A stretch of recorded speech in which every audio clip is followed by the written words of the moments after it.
Amigos, buenas tardes.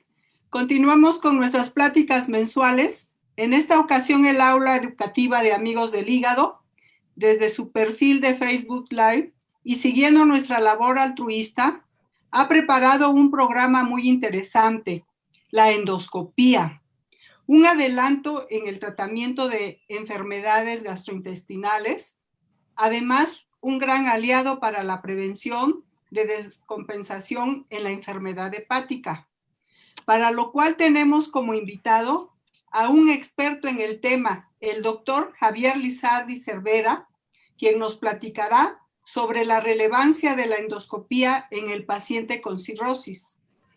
Al final, daremos un espacio para aclarar dudas o responder sus preguntas, las cuales coordina el doctor Jorge Luis Po, quien es internista, hepatólogo clínico y director médico de Amigo, también de la clínica RMD, Ciudad de México.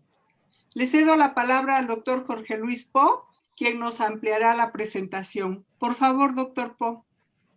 Muchas gracias, Hortensia. Yo les mando un saludo afectuoso desde Acapulco. Ya me tocó mis vacaciones de verano. Estoy disfrutando con la familia con mucho gusto. Y en esta ocasión abordaremos un gran tema que tristemente ha sido desplazado por la pandemia del COVID, que es el tema de la utilidad de la endoscopía para el manejo de diversas complicaciones que pueden ocurrir con los pacientes con enfermedades crónicas. Recuerden que un paciente con enfermedad crónica de pronto puede sufrir de gastritis, de colitis, y a veces hay sangrados o hemorragias sencillas o muy complejas, ya sea en forma de un vómito de sangre que se llama hematemesis, o en forma de evacuaciones negras que se llama melena, o evacuaciones con sangre fresca, se llama rectorragia, que ameritan una evaluación diagnóstica complementaria. Y precisamente por eso nuestro invitado de hoy es el doctor Javier Lizardi, médico internista, gastroenterólogo y experto en endoscopía gastrointestinal, también egresado del Instituto Nacional de Ciencias Médicas y Nutrición y durante muchos años director de enseñanza de la Fundación Clínica Médica Sur, ahora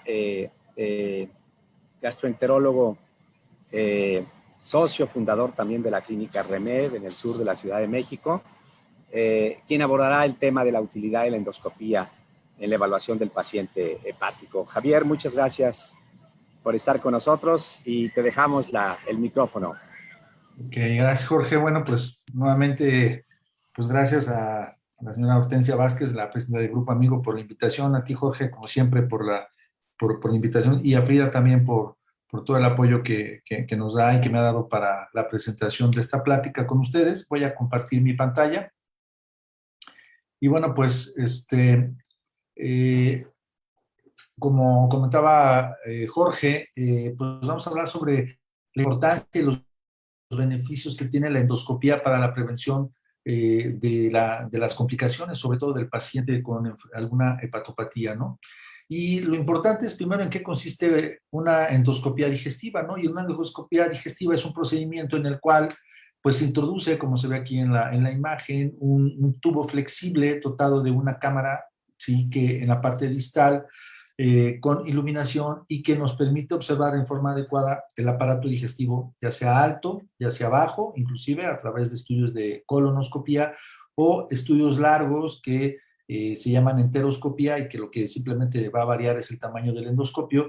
Y el objetivo fundamental pues es diagnosticar las lesiones de la mucosa del tubo digestivo, además de observarlas, además de poderlas identificar, describir y poder caracterizarlas mejor. En algunos casos nos permite tomar biopsias, pequeños segmentos o pequeños pedacitos de la pared del aparato digestivo y poderlos mandar a estudios de patología y evaluar alguna alteración que pudiera encontrarse a través de este tipo de procedimiento. Aquí, como les comentaba, las más comunes que hacemos es la esofagogastroscopía, mucha gente la conoce como endoscopía normal, pero el nombre real o el nombre correcto que le decimos es panendoscopía, que es el estudio de poder explorar el esófago, principalmente el estómago y el duodeno, sobre todo la primera partecita del intestino delgado, el duodeno que está aquí en esta zona, y es lo que nos permite evaluar este estudio de panendoscopía, introduciendo el endoscopio por la boca. Y la colonoscopía, que es otro procedimiento endoscópico que se utiliza para explorar pues, todo lo que es el recto, el colon en todos sus segmentos y probablemente hasta la última parte del intestino delgado que le decimos ilion, y que también nos permite ver lesiones y en caso necesario poderlas biopsiar. Como les decía, existe otro procedimiento que se llama enteroscopía, que evalúa lo que le decimos el intestino medio, que no es tan frecuente para hacerlo y solamente en algunos casos cuando hay sangrado oculto que no encontramos de un origen determinado, pues la solicitamos. Y otros que también existen, que se llama la cápsula endoscópica, que se toma, es una cápsula como que tragáramos un medicamento y que va tomando fotos a lo largo de todo el aparato digestivo, sobre todo para evaluar el intestino medio, pero en realidad tal vez las que nos vamos a centrar y la que más es la endoscopía, la panendoscopía y la colonoscopía.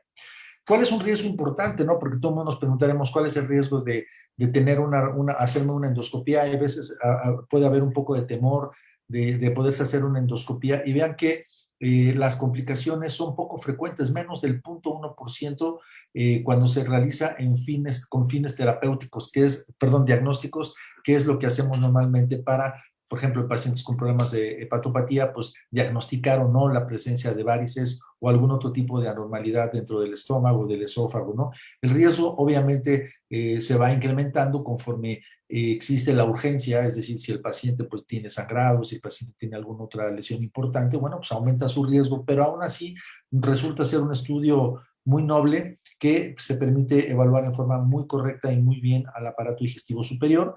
Y las complicaciones más frecuentes, que en realidad como lo pongo acá, 0.1%, es muy, muy bajito la perforación, que ocurre a veces cuando es difícil entrar, que es muy baja la probabilidad que ocurra en la endoscopia superior.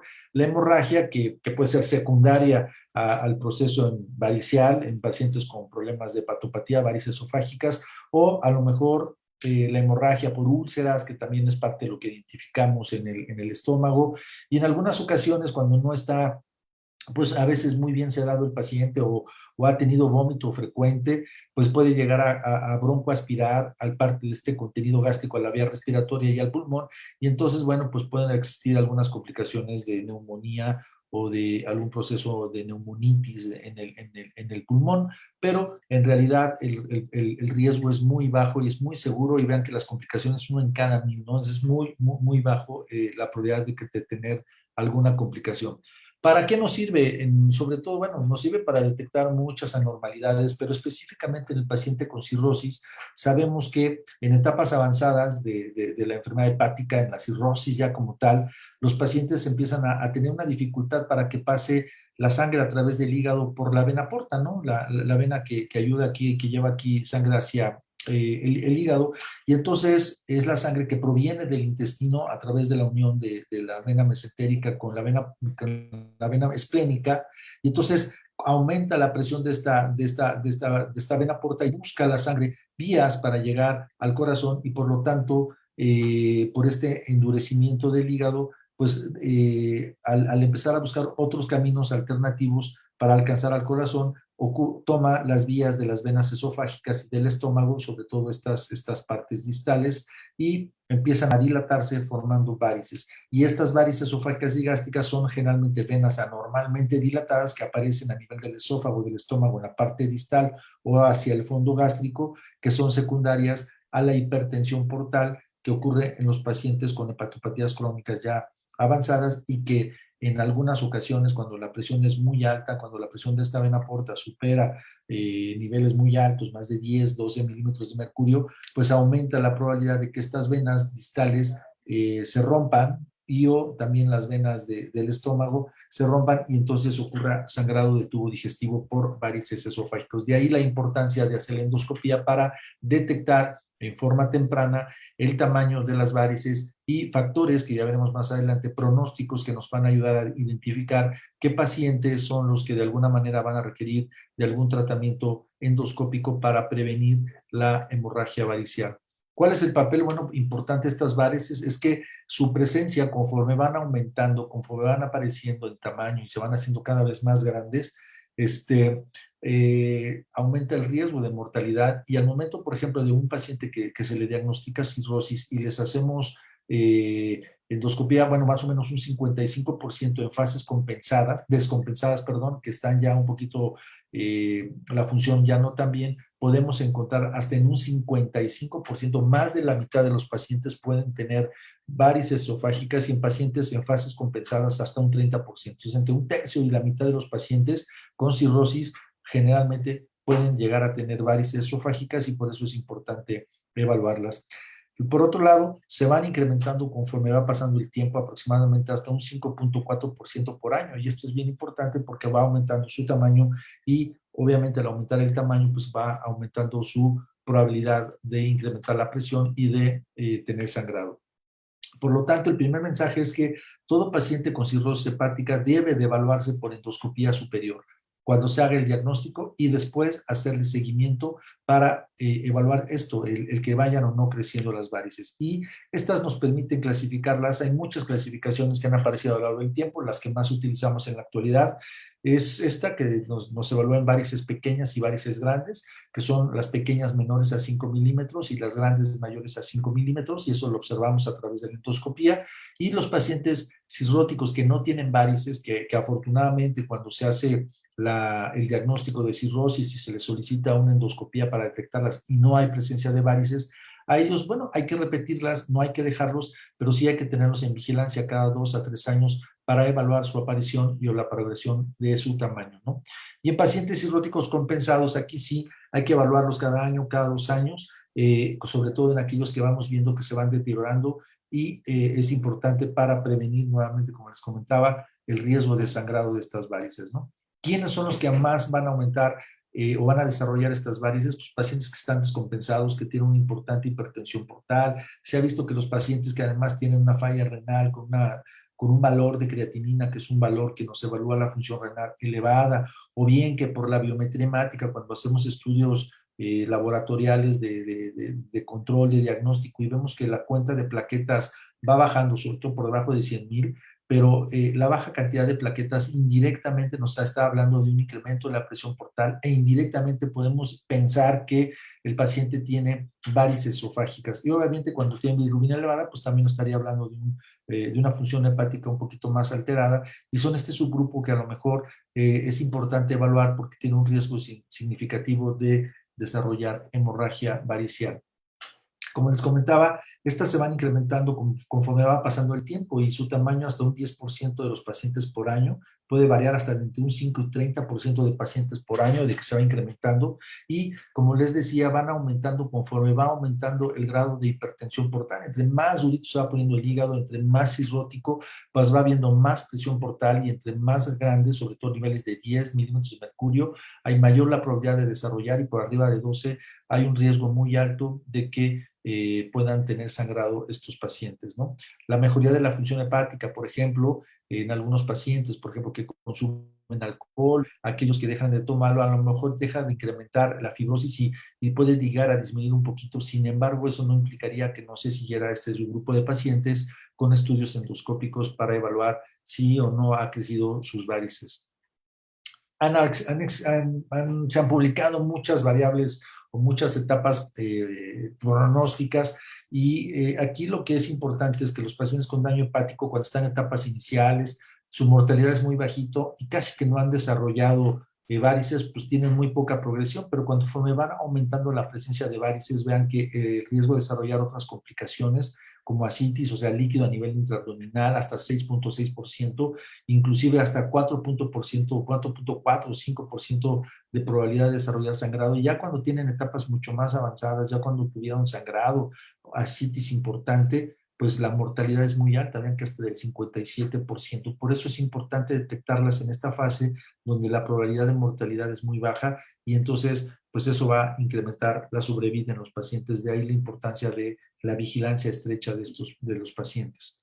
¿Cuándo vamos a realizar una endoscopía? Bueno, pues en aquellos pacientes que hemos hecho el diagnóstico de hepatopatía crónica, de cirrosis, que sospechamos que tienen hipertensión portal a través de ultrasonido o si se ha hecho algún otro procedimiento. En pacientes que están estables, obviamente, que no han sangrado y como diagnóstico lo debemos de hacer. Pero sobre todo también en pacientes que ya tuvieron una complicación, que ya se descompensaron, que ya sangraron, sobre todo en las primeras 12 horas del sangrado, hay que hacerles una endoscopía para ver de dónde sangraron, porque no solamente pueden sangrar por varices, como vamos a comentar, pero es importante realizarla en las primeras 12 horas de admisión y otra vez, y en pacientes que están hemodinámicamente estables, que ya están mucho más controlados desde el punto de vista de su presión, de su frecuencia cardíaca, pues también evaluarlos lo más pronto posible para evaluar de dónde tuvieron el sangrado, ¿no? Como ya les decía, los pacientes que están cirróticos, que la mayoría de las veces pueden tener sangrado, en la gran mayoría, en un 70% por problemas de varices esofágicas o por gastropatías congestivas o por varices a nivel del fondo gástrico, pero hay un 30%, que esto es importante mencionar, que no sangran por problemas de varices esofágicas, es decir, que pueden tener algún otro tipo de problema, alguna úlcera esofágica, alguna úlcera péptica, alguna malformación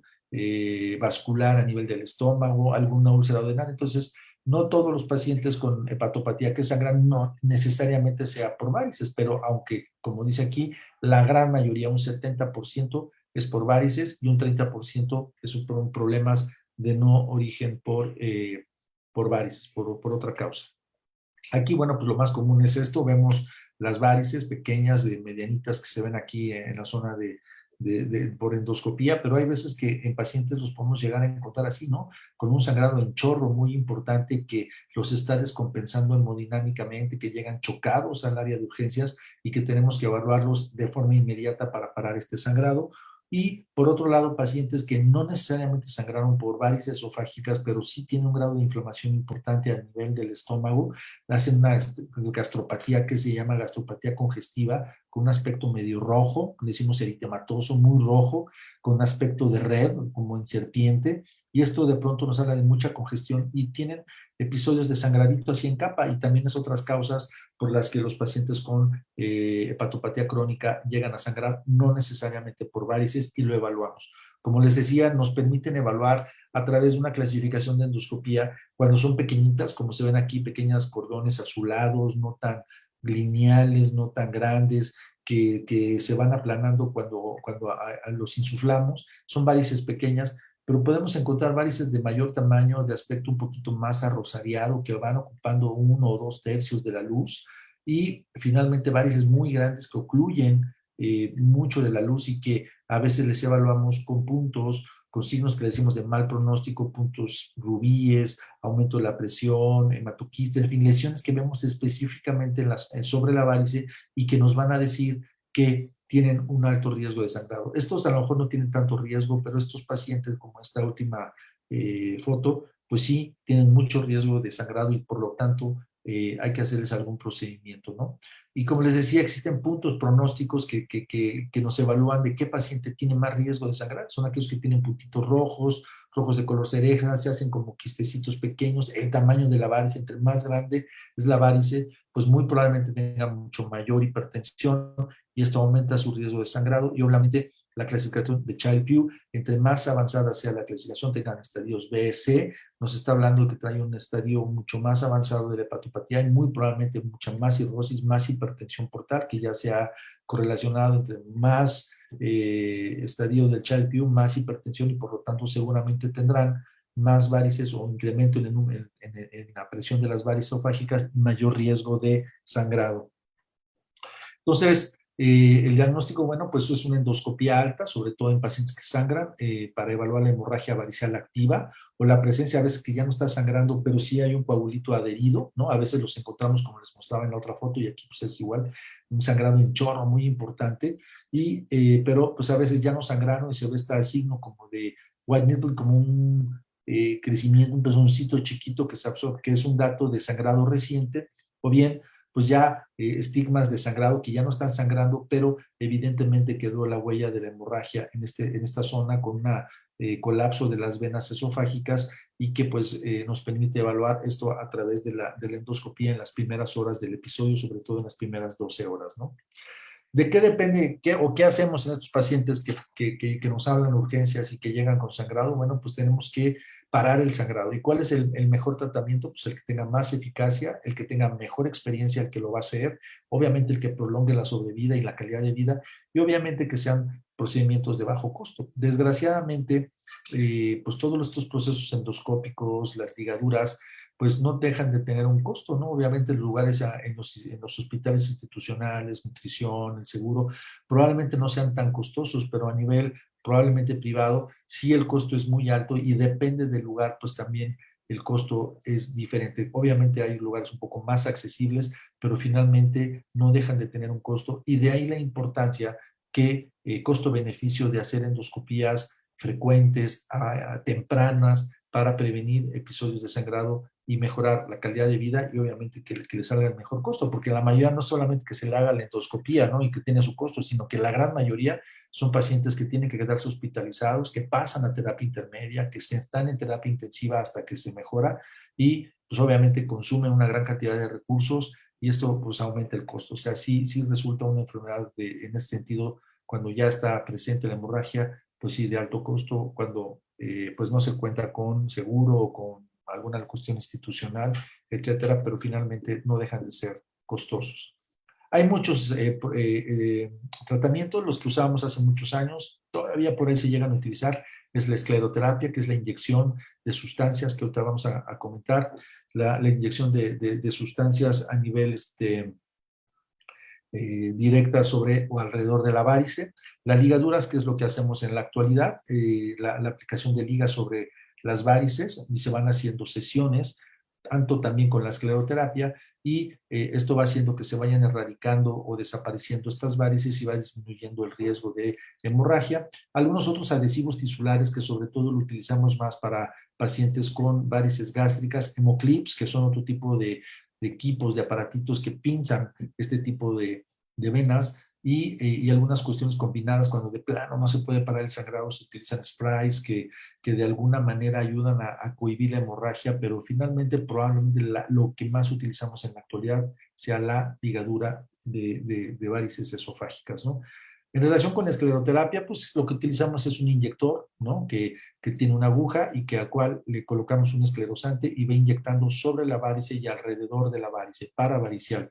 Y se van inyectando diversas sustancias, perdón, que son igualmente efectivas y lo que ayudan es a esclerosar, a tapar la vena para que dejen de sangrar. Son efectivas, son seguras, son de fácil obtención y no son de tan alto costo. Sin embargo, los medicamentos que se aplican son estos, el polidocanol, la etanolamina, que son los más frecuentes, pero como les digo, se van inyectando en forma de bolos cada centímetro cúbico dentro y alrededor de la varice hasta que vamos observando que se van formando trombitos. Bueno, no lo observamos, pero bueno, se forman trombitos, pero lo que vamos viendo es que dejan de sangrar en forma importante y separa el sangrado. Entonces, ¿controlan la hemostasia? ¿Soy seguro? Sí, la controlan en forma aguda hasta en un 80-95%, como se ve aquí. Son varices que se van inyectando y la probabilidad de resangrado es hasta de un 30%, o sea, sí existe que una tercera parte puedan volver a resangrar. Normalmente hacemos 5 o 6 sesiones, son sesiones largas y complicaciones a veces son hasta de un 40% con dolor, sienten dolor a nivel de la zona esofágica, del tórax, o pueden desarrollar úlceras post-escleroterapia, lo cual pues sí les ocasiona mucho dolor. Y bueno, la mortalidad, como vimos, son procedimientos bajos, de baja mortalidad, pero sí tienen cierto grado de malestar y de dolor. Y el fracaso más importante pues es que no se controle la hemorragia después de varias sesiones que sigan sangrando. Bueno, pues tendremos que utilizar otra técnica. Afortunadamente creo que ya no se utiliza tanto en muchos hospitales, lo que ya más utilizamos es la ligadura de varices esofágicas que se empezó a instituir desde 1986. disminuyó la tasa de complicaciones de la escleroterapia, y lo que hacen esta técnica es ligar, estrangular las varices esofágicas, ¿no? Y si generalmente el equipo que se introduce hacia la punta del endoscopio, hay varios tamaños, pero la gran en promedio es de 6 ligas, aunque hay de más, pero en promedio las que usamos son 6 ligas, y se trata de ligar por lo menos 5 o 6 paquetes en cada sesión.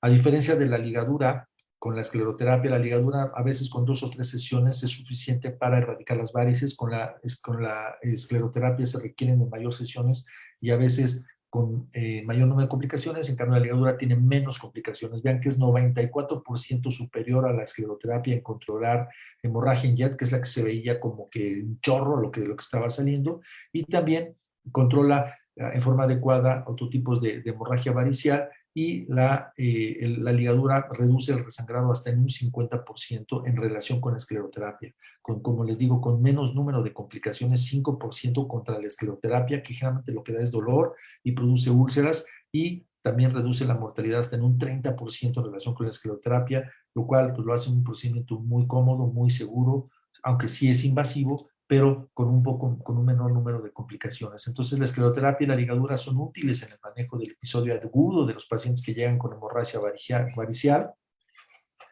y no se recomienda a veces como profilaxis secundaria la escleroterapia. Lo que utilizamos más es la ligadura, y también en combinación con uso de medicamentos que se dan para ayudar a que no sangre el paciente. En la profilaxis primaria se utilizan betabloqueadores, medicamentos que mejoran la presión portal, y que a veces cuando no han sangrado, cuando no hay unas varices muy grandes, se pueden dar, pero ya cuando las varices son grandes, sí se pueden combinar con betabloqueadores, y se da el tratamiento de beta bloqueador con ligadura de varices esofágicos, y esto ayuda en forma importante a prevenir el sangrado varicial. Hay otros estudios que se utilizan, realmente casi no usamos ultrasonidos endoscópicos, que son ultrasonidos que se hacen a través del esófago para evaluar la presencia de venas pequeñitas, pero en realidad pues no son de gran utilidad. U otros estudios, cuando de plano no se pueden parar el sangrado, otro tipo de sustancias que pueden quemar o cauterizar esta zona, sin embargo, no se usan con mucha frecuencia. Lo que más utilizamos, como les decía, es la ligadura de varices esofágicas. Estamos a favor en que el resangrado es menor, la cantidad de sesiones por ligadura, vean, es menor, hasta 1 o 2 sesiones, y con eso prácticamente se logran erradicar las varices esofágicas con ligadura. Y hay muchos consensos que se han hecho en relación con otro tipo de varices, también para las varices gástricas. Aquí no utilizamos ligaduras, pero sí se inyectan sustancias, el acrilato o el cianoacrilato, para parar el sangrado agudo de las varices gástricas, la etanolamina, pero son los que más utilizamos. Y otras cuestiones como TIPS, o sea, tratamientos invasivos que ayudan a bajar la presión portal, pues también se utilizan. La cirugía realmente ya casi de hipertensión portal es poco lo que se utiliza, pero bueno, también son alternativas en aquellos pacientes que han llegado a tener sangrado. Sin embargo, como les digo, la cirugía ya como en los años 90 todavía se utilizaba mucho. Actualmente ya la cirugía para el manejo de la hipertensión portal pues ya prácticamente no se utiliza. La colocación de TIPS pues sí puede utilizarse y ayuda a disminuir la presión portal. Como les decía, en pacientes que tienen hemorragia activa, pues hay que hacer el tratamiento, ya sea ligadura o escleroterapia. La gran mayoría en la actualidad, como les digo, hay ligadura en casi la gran mayoría de los hospitales. 100% pues no resulta eficaz en muchos, entonces a veces se pueden combinar, pero en general sí hay una buena respuesta con la ligadura, y creo que es el método que más podemos utilizar. El otro mensaje es que, bueno, no solamente con la endoscopía podemos ver, o con la endoscopía alta podemos ver esto, ¿no? Podemos ver varices, podemos ver varices gástricas, podemos ver gastropatía congestiva, etcétera. Pero ya vimos que un 30% de los pacientes que sangran o que tienen algún problema gástrico, sobre todo sangrado, no necesariamente viene de varices esofágicas, ¿no? Esta es una tabla que indica esto, ¿no? 78, casi 80% tienen sangrado o problemas por varices, pero vean que hay otro tipo de causas de gastropatía, de duodenopatía hipertensiva o o de problemas rectales o problemas a nivel también de colon que pueden producir sangrado y que por lo tanto nos obligarían a evaluar también la parte baja del aparato digestivo con colonoscopía y evaluar, por ejemplo, el colon, donde se observa el colon muy inflamado, también secundario a hipertensión portal. Es decir, no solamente afecta al estómago o al intestino delgado, sino puede afectar a todo el colon y a veces el sangrado puede venir también de colon y está asociado a esta colopatía hipertensiva y necesitamos en estos pacientes, si se descarta que no hay ningún sangrado en la parte superior, pues hacer una colonoscopía. Y por otro lado, pues los pacientes que sangran y que no necesariamente están asociados a hipertensión portal, pues pueden sangrar por otras causas, ¿no? Por pólipos, por tumores, cáncer de recto, por problemas de divertículos, etcétera. Y entonces, bueno, pues finalmente la colonoscopía o la endoscopía alta también nos van a ayudar a descartar pues otras causas no de origen varicial o no de origen por hipertensión portal que pueden dar sangrado y que por lo tanto pues también es importante evaluar. ¿Qué otras patologías detectamos por endoscopía? Bueno, pues estas, ¿no? En pacientes que tienen reflujo importante, a largo plazo cambian el epitelio de la unión entre el esófago y el estómago y crean este epitelio alterado con lengüetas que se llama epitelio de Barrett o esófago de Barrett, que es un cambio en las características de la mucosa y que es importante porque es un epitelio premaligno y entonces aún todo el mundo, hay pacientes que lo pueden tener, inclusive pacientes con hepatopatía, y si se les detecta, pues hay que hacerle seguimiento a través de biopsias y darle seguimiento para prevenir y que no desarrollen un cáncer de esófago. Obviamente nos permite detectar úlceras gástricas, ¿sí? La presencia de úlceras duodenales, ¿no? Que también pueden sangrar en pacientes con problemas de hepatopatía o malformaciones vasculares a nivel de colon e intestino delgado que originan sangrado y que también hay que evaluarlos, u otro tipo de enfermedades inflamatorias, CUSI, que puede producir sangrado. Los pacientes con CUSI, por ejemplo, tienen mucho riesgo de desarrollar colangitis esclerosante primaria y entonces, aunque traen una hepatopatía también de estos pacientes con colangitis esclerosante primaria, pues estamos obligados a evaluar su colon para detectar la presencia de este tipo de enfermedad inflamatoria intestinal, o también pueden desarrollar tumores en la vía biliar y entonces es necesario hacer estudios endoscópicos de la vía biliar, etcétera, ¿no? O detección temprana, inclusive de cáncer de colon, pues también es importante. Entonces, aquí el mensaje es que no solamente la endoscopía alta, la baja, o sea, la colonoscopía nos ayuda a descartar problemas secundarios o hipertensión portal, varices, gastropatía, varices gástricas, colopatía portal, etcétera, sino también nos ayuda a descartar otras enfermedades que pueden venir en forma asociada concomitantes y que también pueden ser causa de sangrado y que requerirán de vigilancia o de tratamiento inmediato en caso que sea una úlcera o un tratamiento mucho más invasivo en caso de cáncer de colon, ¿no? Entonces, en conclusión, pues la endoscopía en los pacientes del hígado es útil, sí, es muy útil, es muy importante, es posible, se puede ya hacer en muchos centros, en todas partes del país hay endoscopía, se puede hacer, es necesaria y obligatoria para prevención de complicaciones de sangrado agudo y para prevención de que no vayan creciendo estas varices. Ayuda a prevenir complicaciones, la más importante es el sangrado y incrementa la mortalidad y a tratar estas complicaciones, ¿no? A través de ligadura o a través de escleroterapia o a través de medicamentos que ayudan a curar estas úlceras o a través de tratamiento endoscópico que ayuden a tratar lo que esté de alguna manera originando el sangrado y en detectar, pues obviamente en forma temprana, porque insisto, no podemos quitarnos de que pues existen otras enfermedades y que también se deben de tratar y se deben detectar en forma temprana. El más importante, el cáncer gástrico temprano, el cáncer de colon, que también en forma temprana, a partir de los 45 años, se recomienda empezar a hacer estudios de endoscopía para detectar en forma temprana pólipos y obviamente la presencia de cáncer. Entonces, no solamente enfermedades propias del hígado, sino otro tipo de enfermedades nos van a ayudar a detectarla, ¿no? Y bueno, pues esto es lo más relevante que quiero comentarles. Bueno, pues muchísimas gracias y estoy abierto a sus preguntas si es que así existieran, ¿no?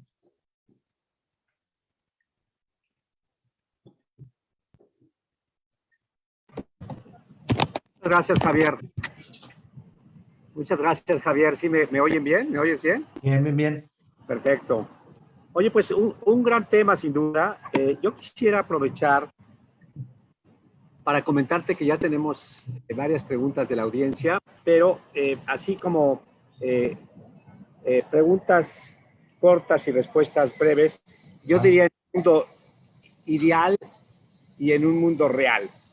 ¿Qué me dirías? Porque tenemos el escenario del paciente que tiene derecho al Seguro Social, al ISSSTE, a Pemex, o bien a seguros del sistema privado, ¿no? En un mundo ideal, alguien que tiene cirrosis hepática conocida y presenta vómito de sangre, una hematemesis, ¿a dónde se debe dirigir? ¿Cuál sería la recomendación para el paciente y su familia? Pues de inmediato urgencias. Urgencias es un hospital para estabilizarlo, primero estabilizarlo hemodinámicamente, poner soluciones para hidratarlo, para mejorar su volumen hemodinámico, o sea, para, en caso necesario, si tiene hemoglobina muy baja, transfundirlos. Hay posibilidad de dar medicamentos que mejoran hipertensión portal, que ayudan a parar, a mejorar el sangrado y estabilizarlo lo más rápido que se pueda y en las primeras horas poder hacer un estudio endoscópico, pero lo que hay que hacer es, si hay sangrado, hay que ir a un hospital a urgencias. Okay. En un mundo real, yo no tengo seguro de gastos médicos privados y decido irme a urgencias de mi hospital del Seguro Social o del ISSSTE y me dicen que es COVID. Entonces, ¿qué debo hacer? Me dicen, no, aquí es un hospital COVID, usted no puede estar acá.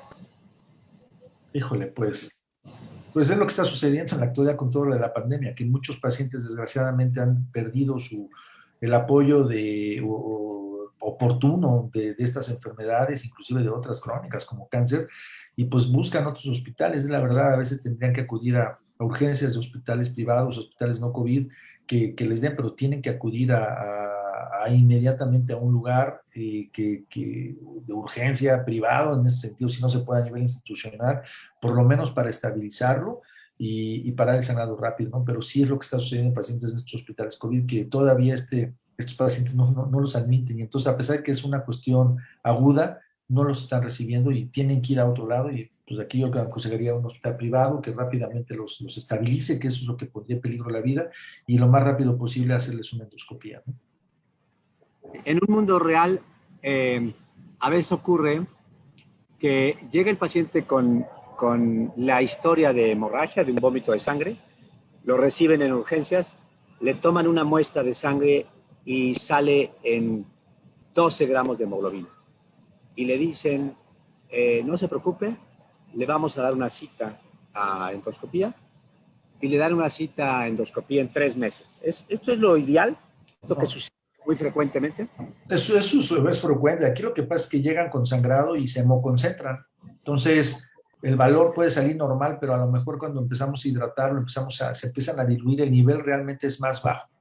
Y entonces, pues nuevamente un sangrado agudo con hematemesis, con melena, hay que evaluarlo en las primeras horas, ¿no? Y puede ser que esté hemoconcentrado, ¿no? Y su valor sea de hemoglobina de 12, pero en realidad si ya lo empezamos a hidratar y todo, a lo mejor va a bajar a 8, a 7 y va a requerir de paquetes de hidratación y evidentemente buscar el sitio de sangrado. Paciente con hepatopatía, pues probablemente lo primero que pensar es varices esofágicas, pero como ya comentamos, hay otras causas que pueden estar sangrando y finalmente el realizar una endoscopía temprana en las primeras horas después de estabilización, hay que hacerlo. O sea, no hay que quedarse confiado de que sangré, mi hemoglobina es normal, que me vaya a medir en 3 meses. No, se tiene que hacer en las primeras horas una revaloración y endoscopía para evaluar de dónde está sangrando, ¿no? Sin duda.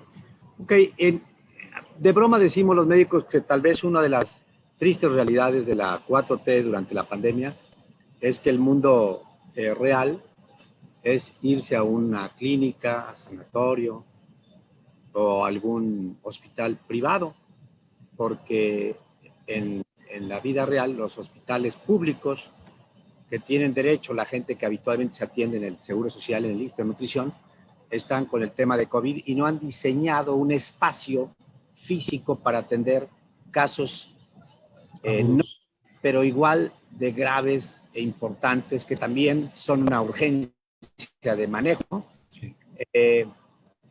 Esto es más que nada es una realidad que la recomendación en general es que los pacientes tienen que estar conscientes de esta posibilidad o riesgo.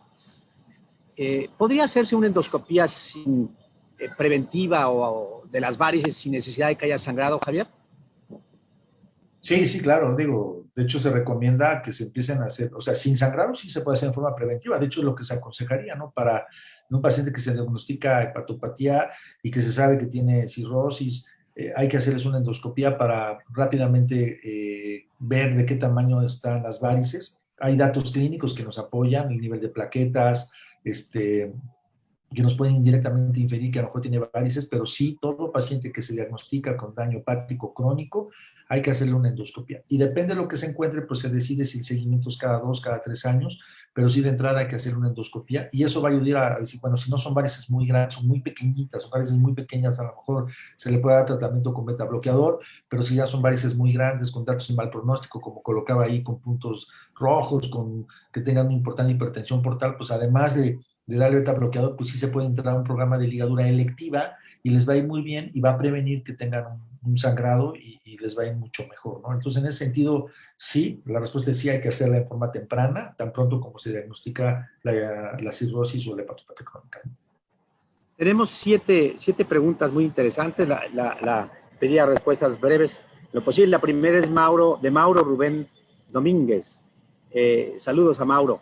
Es sobre el uso del Doppler o ecoendoscopía. ¿Esto ayudaría o facilitaría el diagnóstico de las varices, evitando el riesgo de un mayor sangrado?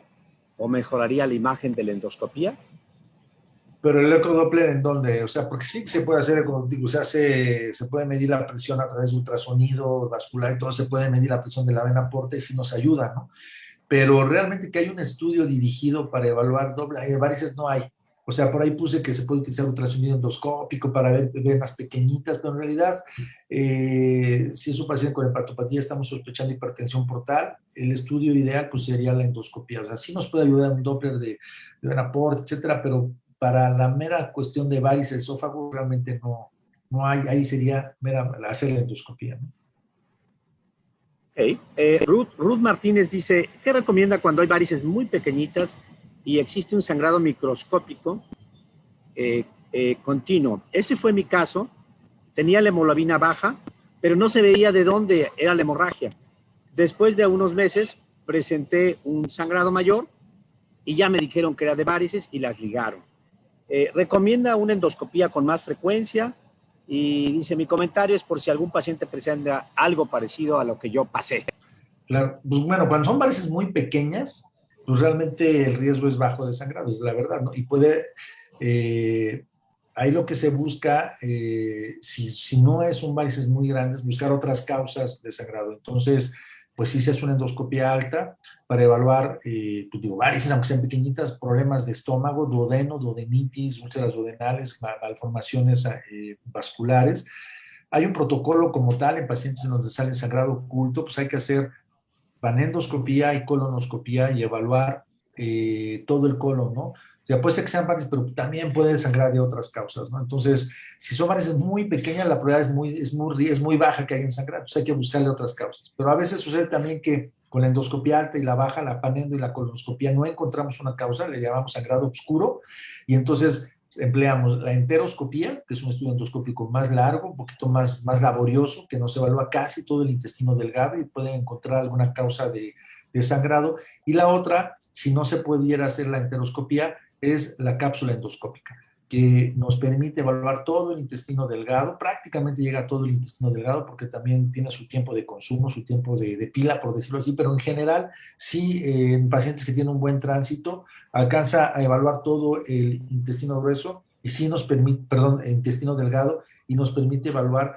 datos de sangrado oscuro, ¿no? Pero un paciente que se le hace endoscopia alta, que las varices son pequeñitas y que a estas no se les haya atribuido, hay que hacerles el resto del protocolo, revisar todo el estómago, intestino, colonoscopia y en caso necesario enteros o cápsula endoscópica, ¿no? Aquí a lo mejor, pues que les dio, habría que ver si realmente al principio fue por varices, a lo mejor fue por otra cosilla, ¿no? Yo agregaría tal vez que hay algunos casos donde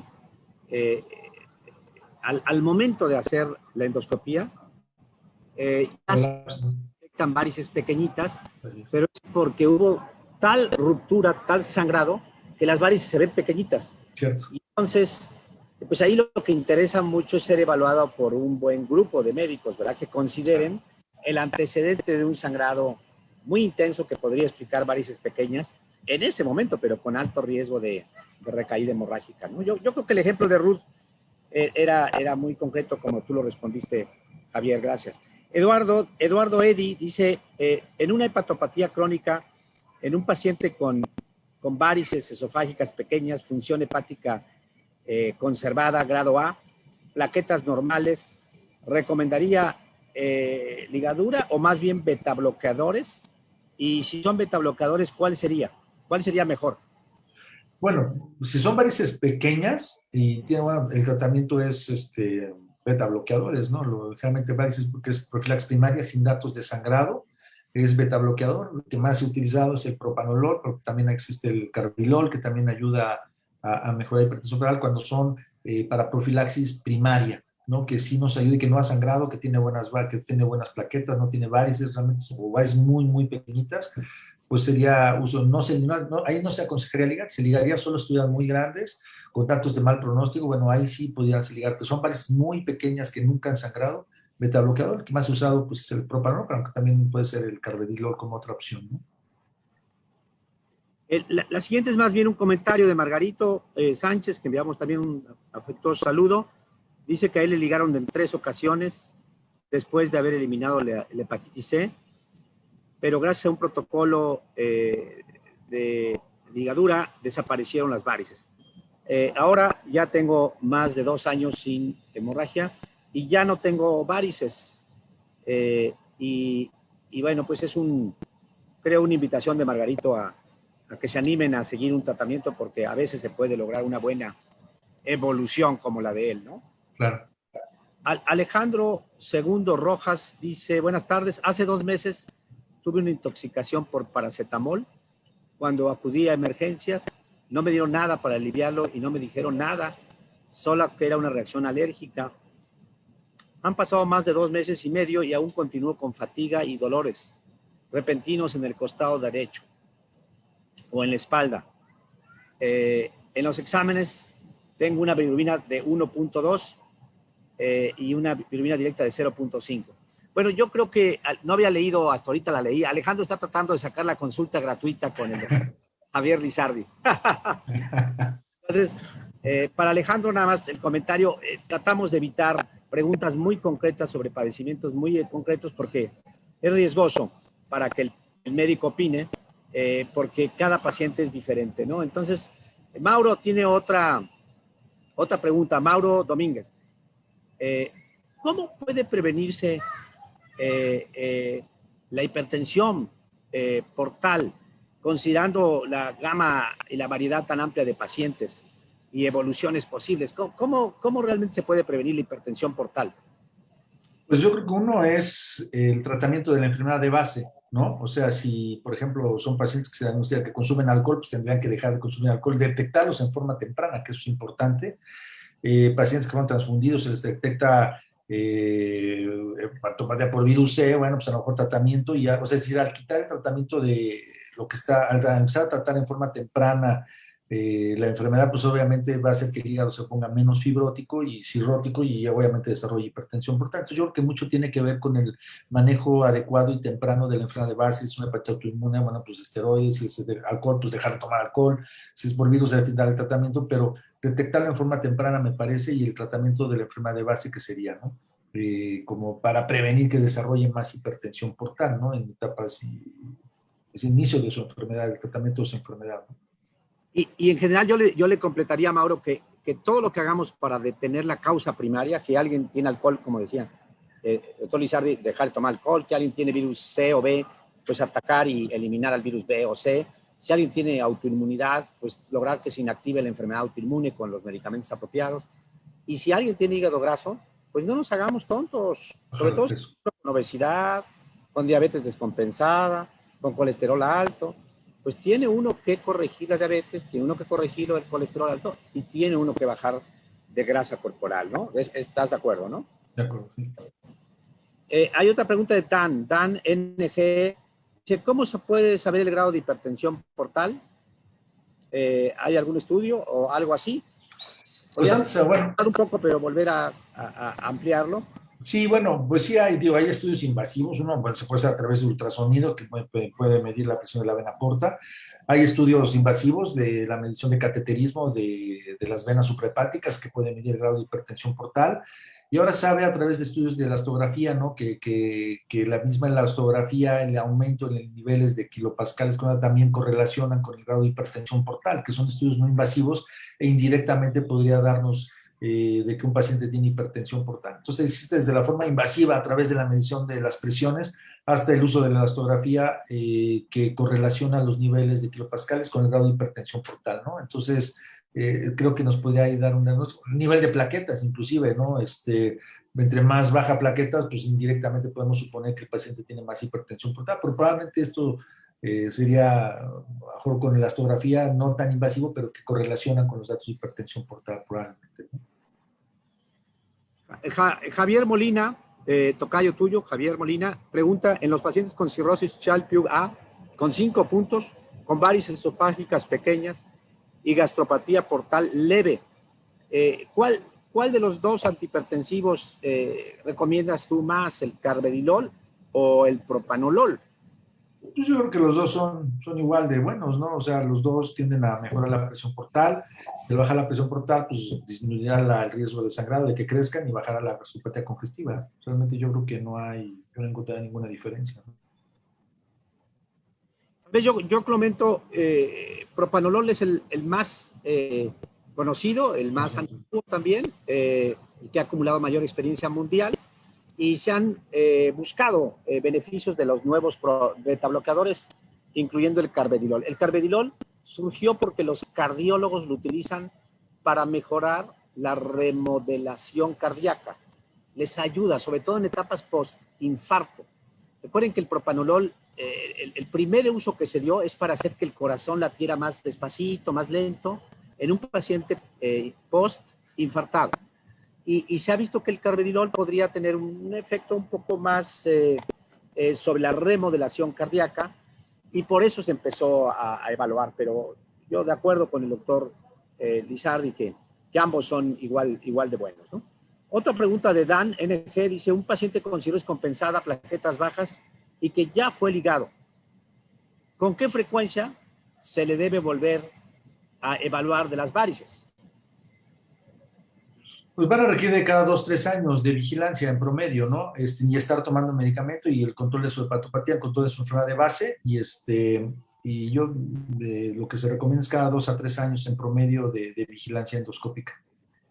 Bueno, tal vez ahí yo aprovecharía, Javier, para presionarte. ¿Cómo están los programas ahora de erradicación varicial? En alguien que tuvo hemorragia por varices esofágicas grandes, que se decidió hacerle ligadura, generalmente, ¿cuál es el programa? Porque mucha gente piensa que me hacen una ligadura y adiós, me olvido. No, sí, hay que hacerle... ¿Cuáles son los programas más frecuentes o recomendados? ¿Con qué frecuencia se deben hacer endoscopías en un programa de erradicación varicial? Claro, sí, en una sesión es raro, por ahí puse en una diapo que entre 1.6, en promedio son 3 sesiones en promedio, se hace la ligadura y se vuelve a reevaluar en 3 semanas máximo, un mes, y se vuelve a hacer una siguiente sesión, en promedio es cada 3 semanas, un mes, y ahí dependerá de lo que vayamos viendo, pero en promedio son de 2 a 3 ligaduras la que nos permite evaluar, pero hay que hacerlo en forma continua. Si se deja y se hace una sola vez, que a veces sucede que van al seguro, que los ven, que sí tienen la oportunidad de que los digan, y ya los digan, pero no le dan seguimiento,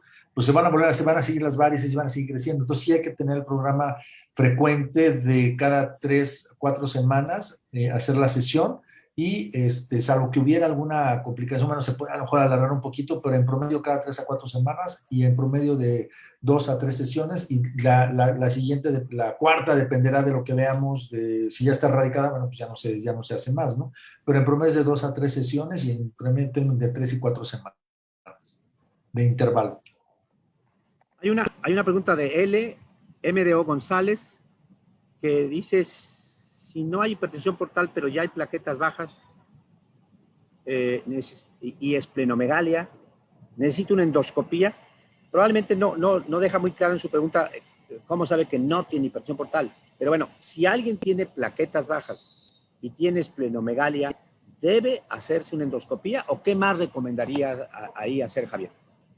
No, pues sí, bueno, si es un paciente con hepatopatía crónica y tiene trombocitopenia, o sea, plaquetas bajas, pues sí estamos obligados a hacer eh, este, una endoscopía. Bueno, también a través del laboratorio, hay que recordar que también por estudios de laboratorio podemos detectar si hay un paciente que tiene fibrosis o no tiene fibrosis, los índices de APRI o etcétera, que nos ayudan a evaluar o no por laboratorio si un paciente puede tener datos de fibrosis, ¿no? Pero entonces ahí se pueden calcular por laboratorio, pero y si nos da un valor que tenga datos de fibrosis a través de los estudios de laboratorio, que indirectamente puede decir que hay hipertensión, bueno, pues entonces sí hacer endoscopía.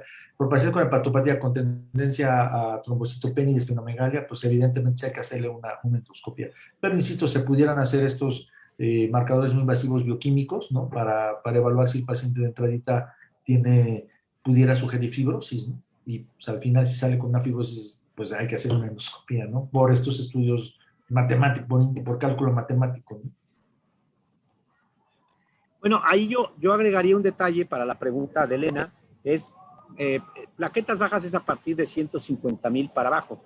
Entonces, si alguien tiene 120,000, 130,000, 110,000, o sea, todavía no llega a menos de menos de 100,000.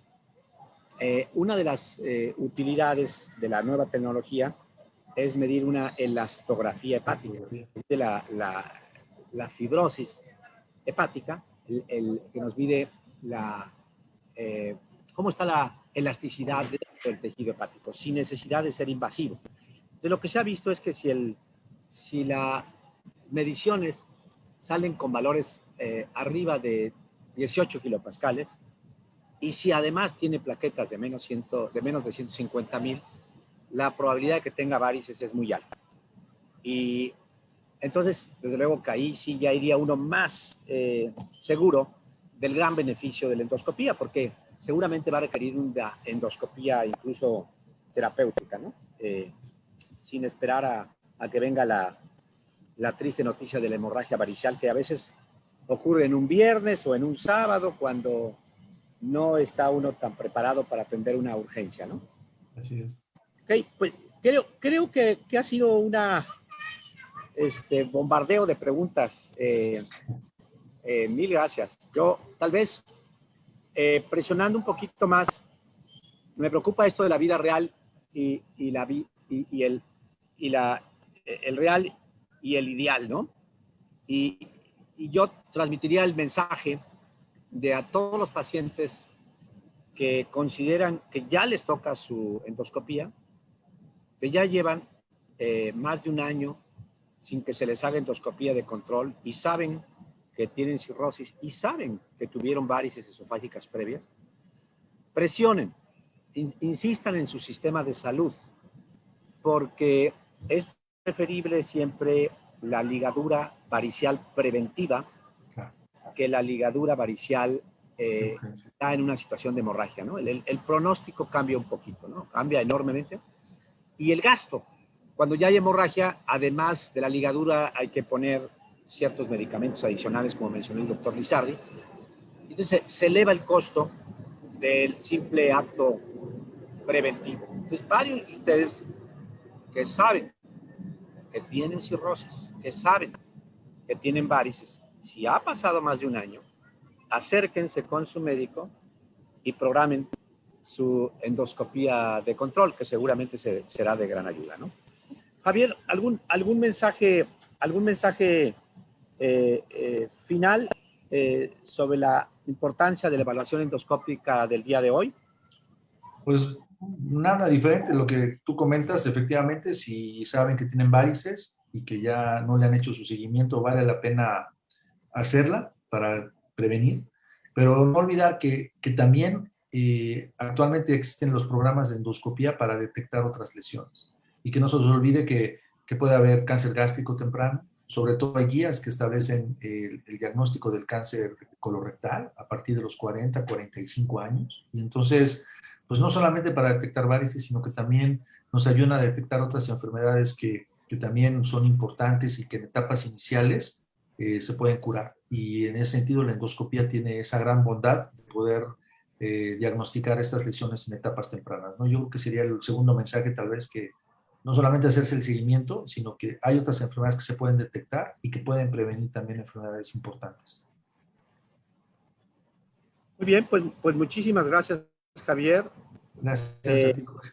Yo les mando un saludo afectuoso desde las playas de Acapulquito y le paso la batuta a nuestra querida Hortensia para que haga el cierre oficial de nuestra sesión del día de hoy. Sí, quisiera hacer un comentario breve de que estuvo excelente, todo bien explicado médicamente, pero que no se olvide el paciente de visitar a su nutrióloga para que le indique cómo alimentarse y evitar complicaciones. Eso es lo que hemos aprendido como experiencia en estas enfermedades hepáticas. Y bueno, ahora nos queda pues agradecer al doctor Javier Lizardi por tan excelente conferencia, quedó muy claro todo. Gracias. Al doctor Jorge Luis Po y a todos los que se conectaron esperando que esta plática les sea útil para cuidar su salud y no dejen que las complicaciones los sorprendan, ¿no? Por otra parte, también les recuerdo nuestra próxima sesión, que es el miércoles 11 de agosto en el mismo horario, con un tema muy interesante, actualidades en osteodistrofia y enfermedad hepática. Y pues aquí nos lo explican el hueso y el hígado, ¿no? Más o menos. Exacto. Es eso. ¿Sí? Hortensia, antes de que cierres, Hortensia, fíjense que yo les quiero recordar también que desde hace apenas 2 semanas tenemos una nueva colaboradora en el portal de Amigos del Hígado, que es Yareli Pérez Bautista. Yareli es una joven entusiasta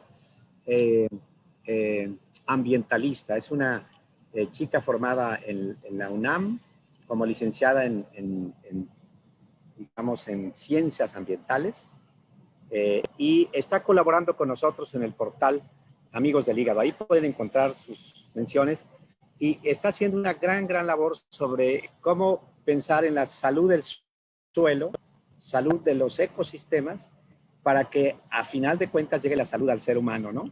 Te los invitamos a seguir las publicaciones de Yareli Pérez Bautista, a quien damos una bienvenida al portal educativo de Amigos del Hígado. Gracias, doctor, muy interesante. Y sí, les comentaba de este tema de actualidades en osteodistrofia y enfermedad hepática, pues no se la pueden perder, es interesante el tema y sobre todo nuestros profesores médicos especialistas, que en este caso nos lo dará el doctor Juan Alfredo Tamayo. Entonces, no se lo pierdan porque realmente yo sé que los médicos tienen muchas ocupaciones y sin embargo nos regalan este tiempo para que nosotros aprendamos y cuidemos nuestra salud. Muchas gracias y también no se olviden de visitar nuestra página web www.amigo.com. Ahí encontrarán mucha información de todo tipo como la que nos acaba de compartir el doctor Po, testimonios, avances en muchas, sobre todo las enfermedades hepáticas, pero también ahora con el COVID realmente hay muchos reportajes muy interesantes y que nos pueden ser útiles. Muchas gracias. Gracias. Buenas noches. Muchas gracias. Gracias. Gracias, buenas noches, chao. Gracias, Buenas hasta luego. noches, hasta luego.